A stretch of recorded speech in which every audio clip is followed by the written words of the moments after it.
Augusto. Se vuelve la pelota al Vaca Augusto. Lo ha hecho en dirección a Friasa. Resta medio Rodríguez Andrade. La toma Cicinha de Mir.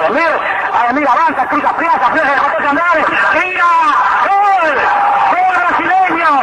Y de Friasa. Y de Orlando Pérez. El primer tanto de Brasil. A los 2 minutos de juego. El puntero derecho del equipo brasileño. Avanza Guilla, perseguido por Vigore. Y lo anula Guilla Vigore. Se corre al arco, coloca al centro. Toma Camilo, tira. ¡Gol! ¡Gol! ¡Gol uruguayo! ¡Gol de Chapino! El Chapino a los 21 minutos. Se le escapó Villa. Al jugador Vigore colocó el centro. Y el jugador Juan Alberto Chapino la tomó de la vuelta. Colocó un violento remate alto. Dejando completamente sin chance a Barbosa a los 21 minutos. Avanza el veloz portero derecho uruguayo. Entra a tirar, tira. ¡Gol! ¡Gol! ¡Gol uruguayo! Villa tiró violentamente. Y la pelota escapó el contralor de Barbosa. A los 34 minutos, anotando el segundo tanto para el equipo uruguayo. Uruguay 2, Brasil 1. Autor del tanto Villa a los 34 minutos. El Mundial muchas veces nos presenta a los países una oportunidad de celebrar y distraernos, y en algunos lugares también se ha prestado el drama, García. Es súper común que el fútbol sea drama y nada más. Si de hecho es la perspectiva con que lo vemos, porque fíjate, para el que gana es celebración, pero para los que pierden es un trauma que no se acaba jamás. Y además es una cosa muy curiosa porque eso no ocurre con ningún otro deporte. Mira, por ejemplo, México es potencia de tiro con arco. ¿Tú sabías eso? Bueno, no te jode que somos potencia mundial de tiro con arco y todos los años ganamos mundiales de tiro con arco. Somos los más fregones del planeta para eso de la arquería. ¿Y tú has visto alguna vez que alguien salga a darle la vuelta al ángel de independencia porque ganamos el mundial de tiro con arco? ¿Tú has visto hordas de mexicanos pintándose la cara con los colores de la bandera y gritando así desaforados porque triunfamos? No. Eso no se ve. Es lo que decía hace bastante tiempo y muy bien Pelé. Solo existen 2 deportes en el mundo, el fútbol y los demás. Y curiosamente, todos los demás nos valen madres. Lo único que puede provocarnos delirios de éxtasis o una depresión que te pueda llevar al suicidio es el fútbol. Y es justamente de estas grandes tragedias del fútbol, una de esas que llevó al primer gran suicidio colectivo por este deporte, de lo que vamos a hablar en nuestras pendejadas célebres de hoy, que es el maracanazo. La historia de cómo es así de ojete es el fútbol. Verás, la historia empieza así. El maracanazo es una expresión que en el fútbol se refiere a una derrota inesperada y terrible. Es como cuando dices, le tocó su Waterloo para los militares, o te contó tu conteo del IFE para el peje.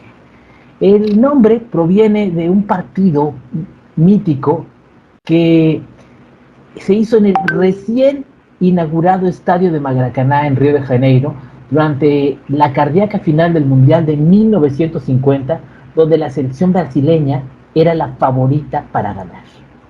Había terminado, quiero ponerte en contexto, había terminado la Segunda Guerra Mundial, donde la cual se suspendió durante todo ese tiempo los mundiales de fútbol. Y además, los últimos 2 realizados, el de Italia de 1934 con Mussolini y el famosísimo Mundial de Francia de 1938 con la famosa consigna de Mussolini de vencer o morir, donde amenazó de muerte a la selección italiana de fútbol si no regresaban con el trofeo del Mundial de la FIFA. De ahí la famosa frase de Winston Churchill de que los italianos pierden guerras como si fueran partidos de fútbol y juegan partidos de fútbol como si fueran guerras. Y es totalmente cierto. Bueno, pues esto había dejado una discordia entre todas las federaciones y todos habían hecho boicots y se habían pasado a los bandos de cada uno de los países de la contienda. Total que había quedado entre todos los miembros de la FIFA y todos los que organizaban y jugaban fútbol un verdadero ambiente de chinga tu madre, chinga la tuya.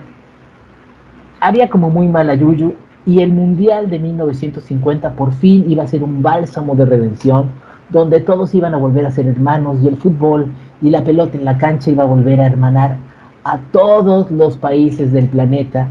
Y en una éxtasis idílicos iban a volver a dar la mano y iban a gritar gol todos juntos. Y en esta luminosa visión se dedicaron a hacer el primer mundial de fútbol que se hizo después de la guerra. Inglaterra, que era la inventora del juego, regresaba después de años de estar afuera de la FIFA y asistía a su recién independizada colonia, que era la India. Y participaba también la nueva Yugoslavia, un país recientemente creado después de la Segunda Guerra Mundial, que era el primer país socialista creado por los países capitalistas. Acudía también México, algo que siempre pone a todo el mundo contento en México.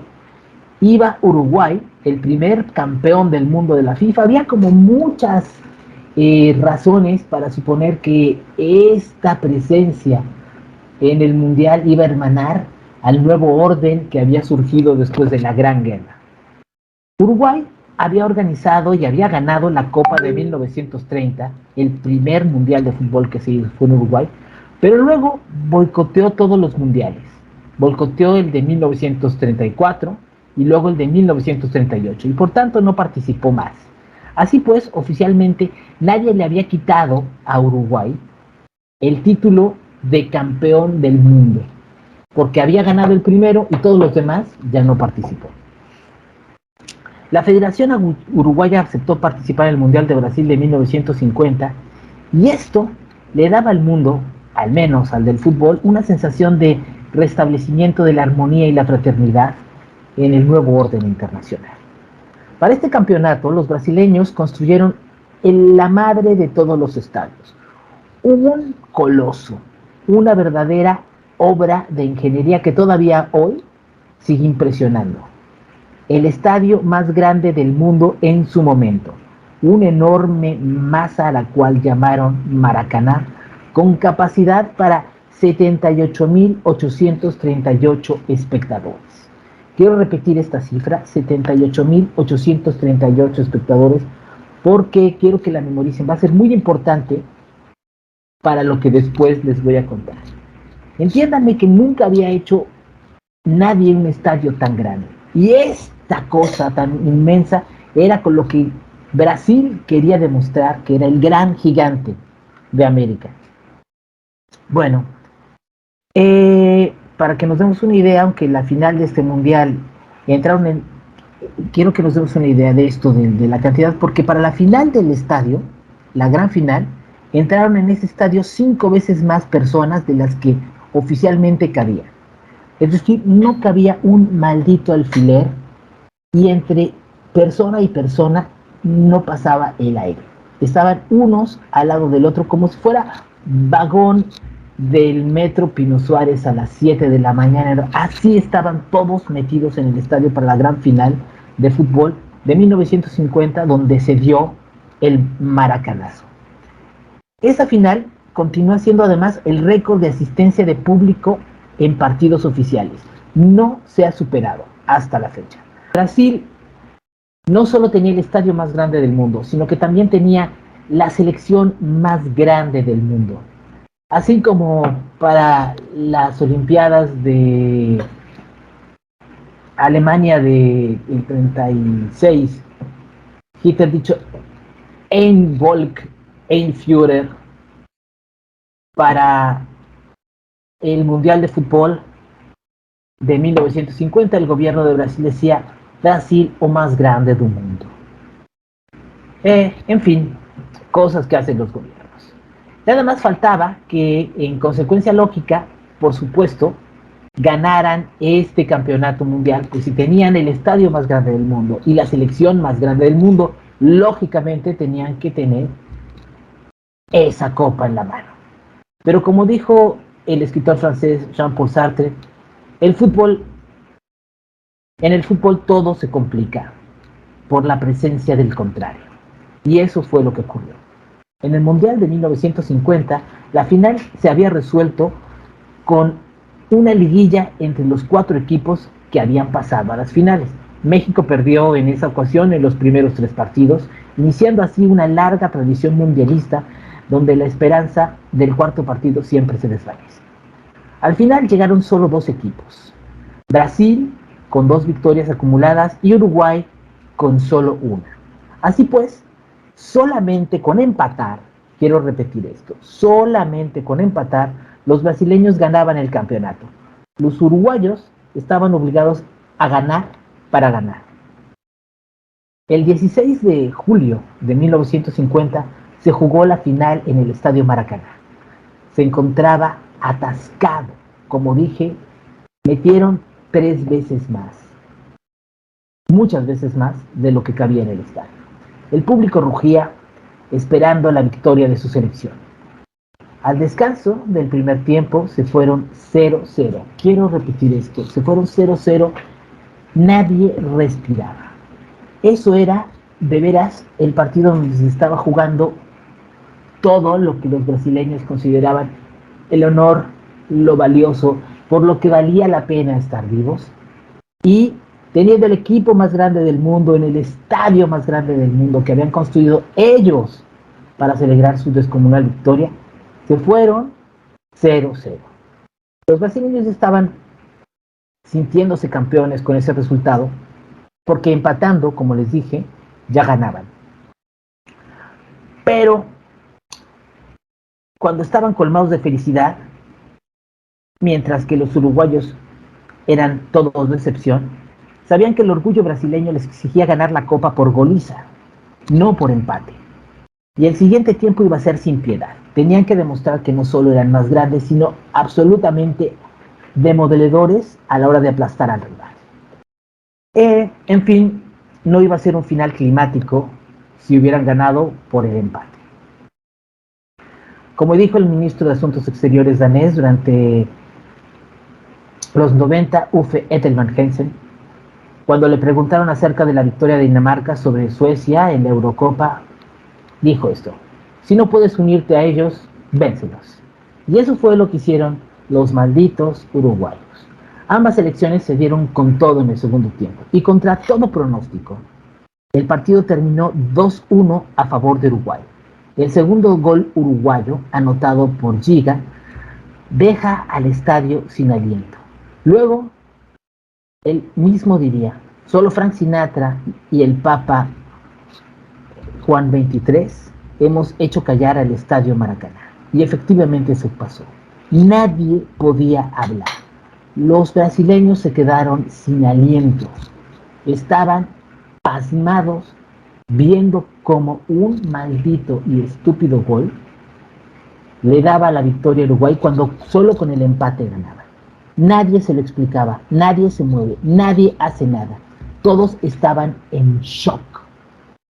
Un desencajado Jules Rimet, el que entonces era como el dueño de la franquicia de la FIFA, baja como puede a la cancha, le da la copa al capitán del equipo uruguayo y le dice: huyan antes de que sea demasiado tarde. Lo hacen en medio de los llantos y las protestas del público que no pueden creer lo que están viendo. Si no aprovechan esos minutos de verdadera confusión para tomar la copa y largarse, seguramente no estarían vivos. Pero la promesa de que Brasil iba a ganar era algo matemáticamente imposible y había ocurrido. Para que se den una idea de cómo lo tenían ya asumida esa victoria los brasileños, quiero decirles que los principales diarios de Brasil ya habían impreso sus primeras planas con la portada que decía: Brasil campeón del mundo. Ya estaban preparados varios carros alegóricos con un gran desfile de carnaval donde se celebraba la victoria, y se habían vendido más de 500,000 camisetas que decían Brasil campeón 1950. Y algo increíble, las autoridades brasileñas habían acuñado monedas conmemorativas. Quiero repetir esto: las autoridades brasileñas habían acuñado monedas conmemorativas con los nombres de los futbolistas de la selección, una moneda para cada futbolista, que decían Brasil campeón 1950. Esta es una de las grandes joyas de la numismática mundial. Quien tenga esas monedas que por ahí circulan, tiene una verdadera fortuna por su rareza y porque son monedas que conmemoran algo que nunca pasó. Pero quiero decir esto para que se den una idea de cómo tenían los brasileños de claro que era imposible que perdieran. El presidente de Brasil además ya tenía su discurso de la victoria. La confianza era tal que la banda en el estadio, la banda que tocaba los himnos de los países, con instrucciones de interpretar el himno de cada país ganador, en caso de que triunfara alguno, no tenía las partituras del himno uruguayo. ¿Para qué les iba a tener si iba a ganar Brasil? Todo estaba previsto para que ganara Brasil y pasó lo contrario. Los brasileños no lo podían creer. Hubo suicidios colectivos. Primer gran caso de suicidios colectivos por el fútbol. Cientos de brasileños se quitaron la vida ante la decepción de lo que habían visto. Y hubo un gran motín en Río de Janeiro. Autos quemados, negocios saqueados, autobuses bloqueados y la ciudad totalmente en caos. El ejército tiene que intervenir y durante 2 días a sangre y fuego logran controlar una revuelta que no tenía fin. Y para acabarla de fregar, los mismos militares y policías que tenían que encargarse de acabar con esta sublevación popular, no podían porque estaban totalmente de acuerdo con lo que hacían los revoltosos. Ellos también estaban devastados por la derrota en el fútbol. El entrenador de la selección brasileña, Flávio de Acosta, tuvo que permanecer oculto 2 días en el estadio para evitar que lo lincharan y logró salir disfrazado de mujer. El uniforme de la selección brasileña, que era completamente blanco, fue considerado como salado, es decir, algo que daba lo que los españoles llaman el gafe, algo que genera mala suerte, y nunca más fue usado. En una ceremonia de entre desagravio y manera de quitar la maldición del maracanazo, todos los uniformes de los seleccionados del partido de 1950 fueron quemados, y fue quemado también todos los que tuvieran uniformes blancos de la selección brasileña. A partir de entonces se convocó un concurso para hacer un nuevo uniforme para la selección de Brasil, y había la consigna, había el dogma de que nunca jamás iban a usar el uniforme blanco porque ese les recordaba al maracanazo. Algo así como lo que hizo el gobierno de Barbosa cuando llegó a Puebla, que empezó a destruir todo lo que fuera de los gobiernos panistas anteriores, todas las placas, todos los azulejos, todo lo que pareciera que recordara a ese pasado, o lo que está haciendo el PG también ahorita, todo lo que pareciera como hecho fuera de su era, de ser destruido, pues lo mismo hicieron. Y fue justamente un caricaturista, Aldir García, de un periódico del sur de Brasil, el que propone el nuevo uniforme, que es el famoso verde amarelo, que se ha hecho mundialmente famoso y es el que tienen hasta la fecha. Es el uniforme que pudo por fin quitar la maldición del maracanazo. Pero lo peor fue lo que le pasó al portero de la selección brasileña de 1950, Moacir Barbosa do Nascimento. Él quedó maldito para el resto de su vida. Quiero hacer un paréntesis. Así como Edison Arantes do Nascimento era Pelé, el nombre do Nascimento en Brasil es un nombre de negro esclavo. Aunque ahora ya están tan mezclados que puedes encontrarte una güera como la chica de Ipanema que se apellida de Nascimento, originalmente ese apellido era con lo que los portugueses denominaban a los hijos de los esclavos que no tenían apellido, porque los esclavos no tenían ni padre ni madre. Entonces, digamos, ¿cómo se llama? Que si los bautizaban, se llama Manuel, o se llama Pedro, se llama José.